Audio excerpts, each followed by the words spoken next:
प्रतिभा सिंह ने न्यूज 18 से खास बातचीत की और इस बातचीत में प्रतिभा सिंह ने चुनावी तैयारियों और छत्तीसगढ़ के सीएम भूपेश बघेल के दौरे के बारे में जानकारी दी। इस बातचीत में उन्होंने कहा कि पार्टी के विधायकों और पूर्व विधायकों को टिकट के लिए आवेदन करने की जरूरत नहीं है। हम किस तरह की तैयारी है और कौन कौन से बड़े नेता अभी जो है हिमाचल आने वाले हैं और क्या किस तरह की तैयारी आपकी है? देखिए, ये तैयारी कोई आज से नहीं, हम बहुत पहले से, जब से हमें ये कार्यभार दिया गया, मैं तो उस दिन से हर फील्ड में जाकर, हर क्षेत्र में जाकर कांग्रेस के लिए लोगों से आवेदन कर रही हूँ कि आप कांग्रेस का साथ दें। हम चाहते हैं हिमाचल प्रदेश में दोबारा कांग्रेस की सरकार बने ताकि हमारे विकास के कार्य आगे बढ़े। वो विकास के कार्य जो पूर्व में कांग्रेस की सरकारों ने किए थे वो वहीं के वहीं आज खड़े हैं।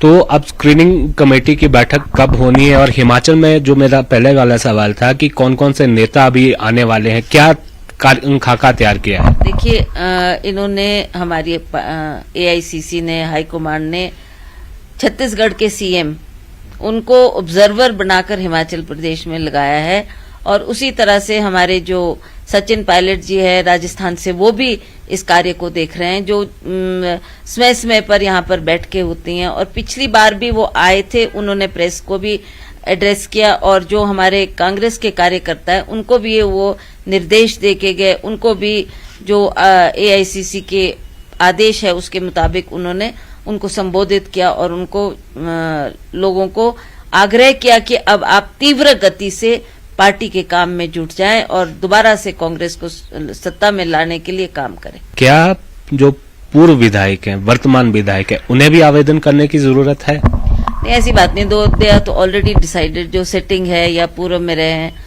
पर उसके अलावा भी बहुत से लोग हैं जो चाहते हैं हम कांग्रेस पार्टी के टिकट पर चुनाव लड़ें, तो उनको भी आवेदन देने का समय दिया गया है और मुझे लगता है कि काफी तादाद में कांग्रेस पार्टी के दफ्तर में एप्लीकेशंस आई है। तो प्रतिभा सिंह हमारे साथ थी, ये इन्होंने कहा है कि पार्टी के भीतर जो कुछ मसले हैं वो कल जब ऑब्जर्वर आएंगे उनके साथ डिस्कस किया जाएगा। शिमला से कैमरा सहयोगी दीपक राणा के साथ रणबीर सिंह, न्यूज 18 हिमाचल।